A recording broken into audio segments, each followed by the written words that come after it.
Chapter 1, Introduction. You wake up one morning, ready to start your next creative project when you realize that you've grown tired of the beads and stones in your supplies. Suddenly, you realize those pretty beads and charms are boring all by themselves, and you need something else to provide that extra oomph you'd like your next set of accessories to have. So, you decide to look for a new material to use, and as you scour the house for possibilities, you come across your mother's sewing machine and her stash of materials in its drawers. Ah! Creative heaven! Fabrics, ribbons, and buttons of different colors and textures have now got your creative juices flowing, until you remember that you can't sew a stitch. What to do? That's where this wonderful guide comes in. This guide is packed with ideas on how you can both reuse and repurpose fabric scraps, laces, ribbons, and buttons along with your beading materials to create fun, flirty and unique fashion accessories without use of a sewing machine. Most of the projects will only require a glue gun or fabric glue or the ability to attach components using basic stitches. Even if you have virtually zero sewing ability, you need not fret, as a short guide is also included to guide you through those simple steps. You will marvel at how buttons can be used to create earrings and bracelets, and how those pieces of scrap chiffon can be turned into a romantic necklace. Learn how to create funky accessories that will set you apart from the rest, like a Rasta-inspired bangle and earring set made from scrap felt cloth. Ribbons have always been used to prettify things, but they don't always need to be tied in bows to do that. If you're ready to try more complicated steps, create a statement necklace by sewing colorful beads in circular patterns on felt cloth. This particular project will definitely impress your friends, because it looks very difficult to pull off, but in actuality it's quite simple.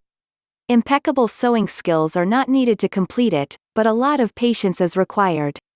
Once you've completed the project suggested here, use ideas and steps from different projects and mix and match materials, colors, and textures to come up with your very own design.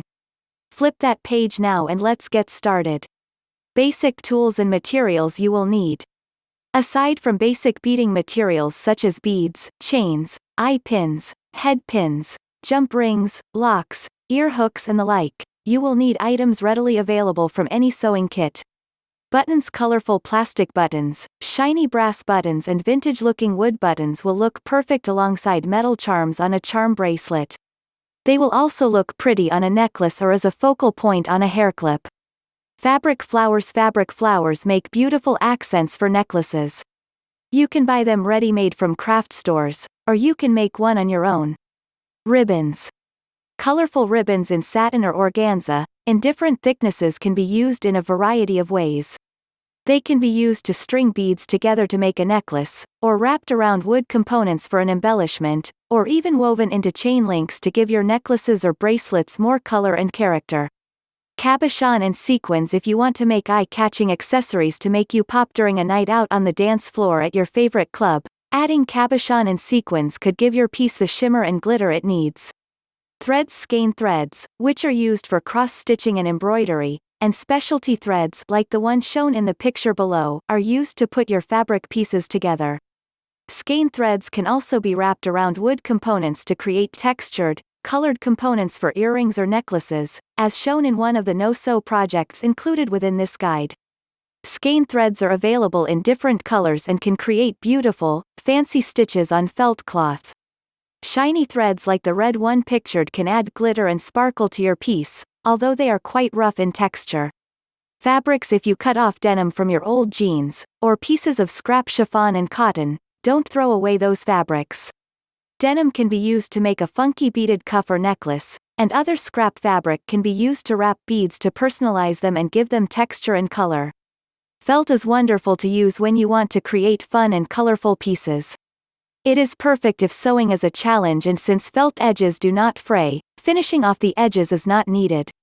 It is also perfect to use as a base for beads and cabochon. Adhesives. Not every piece needs to be sewn or stitched together. Fabric glue or glue sticks can be used to assemble pieces together. Velcro is also a good material to use for adjustable fabric cuffs.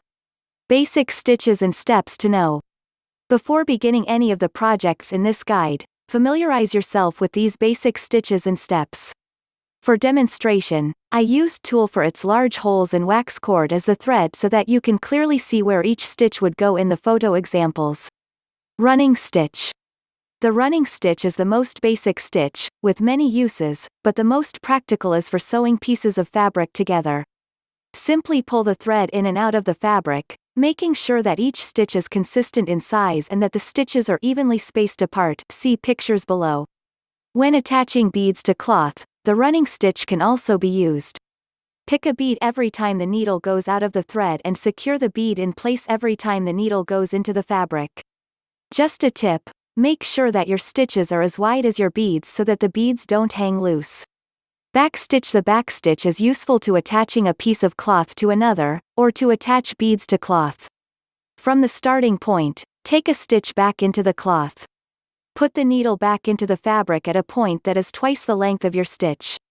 When you pull out the needle, put it back into the starting point. The pictures below perfectly illustrate the steps. 1. From your starting point, where the needle first comes out, take a stitch to the left and let the needle go out of the right side of the starting point. Ensure that the starting point is midway between the point where you stitched it in and the point where the needle exits the cloth. Pull the needle and place it back into the hole of the starting point. 2. The needle should come out at twice the distance from where you put it in. 3. For example, plain backstitch and beads attached using a backstitch. The backstitch is best used when you want your beads to be close to each other. Blanket stitch. The blanket stitch is a decorative way of finishing felt edges. It is also used to attach two pieces of cloth together. To add more appeal to your piece, use a contrasting color of skein thread. 1. If you are attaching two pieces of fabric together, make sure that the wrong sides of the fabric are facing each other. Place your needle through the wrong side of the bottom piece and out of its right side, see picture below. The knot should be sandwiched between the two pieces of cloth. 2. Take a stitch to the left from where your needle came out. Pull the thread just enough to leave a loop through which you can put your needle. Pull the thread to secure. 3. After you have pulled the thread, take another stitch to the left and repeat the process until you come up with the row of stitches found in the second picture. The blanket stitch, step by step. Now that you know the basics, let's dive in.